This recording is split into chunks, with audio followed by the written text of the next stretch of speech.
Hi everyone, welcome to quantifiers. कल CAT के admit cards पूरे तो नहीं, पार्शियली आउट हो गए हैं, उन्हें स्लॉट पता लग गया है। कई लोगों ने कई जुगाड़ लगा के टेस्ट सेंटर्स ढूंढ लिए हैं and then there was a major question running in the group. कौन सा स्लॉट मुश्किल होता है? मेरे को तो फर्स्ट स्लॉट मिला है वो सबसे मुश्किल होता है, या मुझे तो थर्ड स्लॉट मिला है वो सबसे मुश्किल होता है, राइट। इसके अलावा एक दो चीजें और होती है कि भाई इतना रॉ स्कोर होता है तो स्केल स्कोर क्या होता है, किसमें स्कोर इंक्रीज होता है डिक्रीज होता है। अब ये सब चीजें हमें पता होनी चाहिए कि क्या होती है। इस सिंगल वीडियो के थ्रू ना मैं आपके वो सारे सवाल एक बार में खत्म कर दूंगा सो दैट आप बच्चे विद इन आराम से कैट पे फोकस कर सको and also have some data to give you the points कि देखो यार लास्ट ईयर ये हुआ था तो इस साल क्या होगा। Let's see. सबसे पहले मैं आपको वो डेटा ही दिखाता हूं यार। कैट 2024 की अगर मैं बात करूं, ये स्लॉट 1 का रियल डेटा है जो हमारे स्टूडेंट्स ने भरा था, हमारे स्टूडेंट्स ने रिजल्ट दिए थे। अगर किसी का रॉ ओवरऑल स्कोर 106 था तो स्केल स्कोर 102.95 था। What do we mean by this? Raw score क्या होता है? रॉ स्कोर कैलकुलेट होता है आपका +3 -1 के बेसिस पे, यानी कि अगर आपने ठीक करा आंसर तो +3, गलत करा तो -1। टीटा के there are no negative. Theta कौन से क्वेश्चन है? जिन क्वेश्चंस के ऑप्शंस नहीं है उनका कोई भी नेगेटिव नहीं होता, राइट। तो ये बच्चे ने जो किया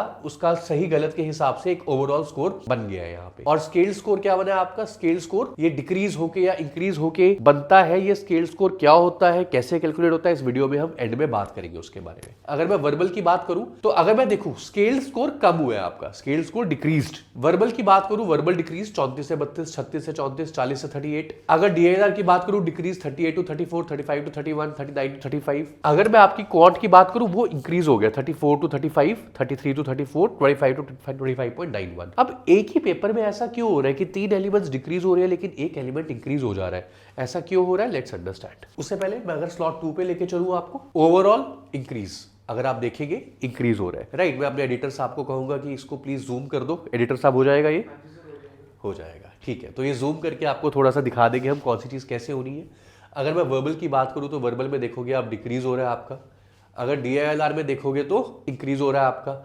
और अगर आप क्वांट में देखोगे वहां पे भी इंक्रीज हो रहा है। तो स्लॉट 2 में ज्यादातर इंक्रीज देखा गया है आपको, ओवरऑल में भी बाकी चीजों में भी। अब स्लॉट 3 की अगर मैं बात करूं यहीं पे तो 86 to 89.1 इंक्रीज हुआ है स्लॉट 3। वर्बल में देखूं इंक्रीज हुआ है, डीआईएलआर में देखूं इंक्रीज हुआ है, लेकिन अगर मैं क्वांट में देखूं तो ऐसा डिक्रीज दिख रहा है आपको, राइट। तो 2-3 जगह पे इंक्रीज हो रहा है, एक जगह पे डिक्रीज हो रहा है। ऐसा क्यों होता है? Let's understand. अब इसकी मैं आपको 2 तरीके से समझा सकता हूं।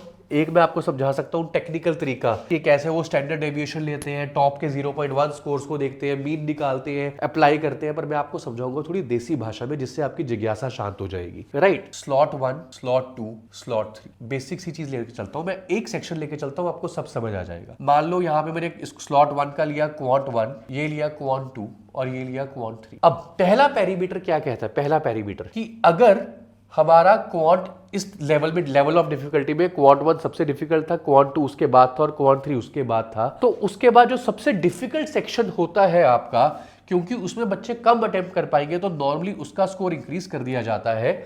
और जो सेक्शन सबसे इजी होता है उसको स्कोर थोड़ा सा डिक्रीज कर दिया जाता है कि एक एवरेज लेवल पे सबको लेके आया जाए। बट अब इसमें भी एक झोल है और यहाँ पे मैं रिक्वेस्ट करूंगा उन टीचर्स से जो जाके हर बार 100 परसेंटाइल लेके आते हैं, राइट, ये शो करने के लिए कि we are the best. Yes you are the best, let's say, right. But इस चक्कर में बच्चों का नुकसान हो रहा है। कैसे नुकसान हो रहा है? Let's understand. मान लीजिए कैट ने आपका ये स्लॉट बनाया हुआ है कि क्वांट 1 सबसे मुश्किल है, क्वांट 2, क्वांट 3, ये पेपर उन्होंने बनाया था पेपर देने से पहले। अब हुआ क्या कि कुछ जो टीचर्स है, मान लो कुछ टीचर्स जो बहुत ज्यादा स्कोर कर देते हैं, उनके लिए यहां पे आ गया, उनको मिल गया क्वांट 1, स्लॉट मिला उनको क्वांट 1, और ज्यादातर बच्चों को मिला मान लो स्लॉट का क्वांट 3। अब क्योंकि वो तो टीचर्स है, उनके पास कम से कम 15-20 साल का एक्सपीरियंस है। अगर आप भी 15-20 साल सिर्फ क्वांट की तैयारी करते रहोगे तो आप भी क्वांट में बहुत अच्छे हो जाओगे यार। तो वो क्या करेंगे, क्वांट 1 डिफिकल्ट होने के बावजूद इसमें बहुत ज्यादा स्कोर ले आएंगे। और सिमिलरली मान लो क्वांट 3 में ज्यादातर स्टूडेंट्स है तो वो चाहे पेपर ईजी है फिर भी टीचर्स इतना स्कोर नहीं कर पाएंगे। नाउ अंडरस्टैंड कि जो वहां पे सिस्टम है ना, उसके अंदर स्कोर्स के हिसाब से उसको सेक्शन को आंका जाता है, सेक्शन को जज किया जाता है, राइट। तो अगर आप देखोगे कि क्वांट 1 में सबसे ज्यादा स्कोर आया बच्चों का, क्वांट 3 में सबसे कम स्कोर आया बच्चों का, तो बावजूद इसके कि कौन सा स्लॉट इजी था कौन सा स्लॉट मुश्किल था वो मायने नहीं रखेगा। क्वांट 1 को इजीएस्ट कंसीडर कर लिया जाएगा as compare to other section. तो जिस स्लॉट में ज्यादातर बच्चों का स्कोर ज्यादा आ रहा है, लेमन लैंग्वेज में आपको बता रहा हूं, तो उसका जो आपका स्कोर है वो उसका स्लॉट का डाउन कर देते हैं वो, राइट। तो this is how the normalisation works for everyone. तो ये आपको पता होना चाहिए। आपका रॉ स्कोर क्या होता है? रॉ स्कोर आपका वो है जो आप अटेम्प्ट करके आए हो उसके हिसाब से, अटेम्प्ट्स के हिसाब से। और स्केल स्कोर क्या है आपका? स्केल स्कोर वो है जहां पे ये सारी कैलकुलेशंस देखी जाती है कि कौन सा सेक्शन ज्यादा मुश्किल था, कौन सा आसान था, कौन से पेपर का। इसीलिए इसको कभी भी प्री डिटरमाइन नहीं किया जाता कि यहां पे कैसा होगा। जैसा कि हमने देखा स्लॉट 1 में आपके पास ओवरऑल डिक्रीज हुआ था, DILR डिक्रीज हुआ था, वर्बल डिक्रीज हुआ था, सॉरी ओवरऑल, हाँ वर्बल डिक्रीज हुआ था, लेकिन क्वांट इंक्रीज हो गया था। और अगर मैं सेक्शन 3 की, स्लॉट 3 की बात करता हूं तो उसमें ओवरऑल इंक्रीज हुआ था, DILR इंक्रीज हुआ था, वर्बल इंक्रीज हुआ था, लेकिन क्वांट डिक्रीज हो गया था। अब ऐसा इसीलिए हुआ क्योंकि जो उसका स्लॉट 3 का क्वांट था उसमें बच्चों को ज्यादा आसान लगा होगा। आसान लगा होगा यानी कि आसान भी उस सेंस में कि स्कोर ज्यादा आया होगा लोगों का, तो अगर स्कोर ज्यादा आया तो वहां स्लॉट डाउन हो गया। तो this is how normalisation works. तो अगर कोई आपको आके बोले कि स्लॉट 1 इजीएस्ट होता है, स्लॉट 2 इजीएस्ट होता है, स्लॉट 3 इजीएस्ट, चपेड़ मारना उसको एक। क्यों?